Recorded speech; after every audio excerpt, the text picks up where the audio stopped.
Hi guys, welcome to my vlog. Samahan niyo ako sa aking munting garden.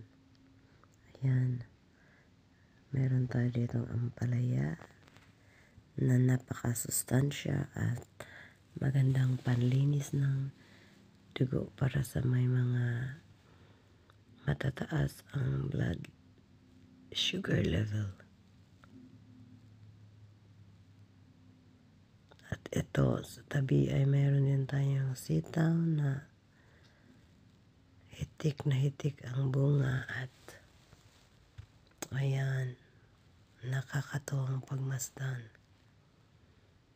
Ito talaga ang nagpapa-excite sa akin pag magsa-summer na ang magtanim ng gulay na pampahaba ng buhay.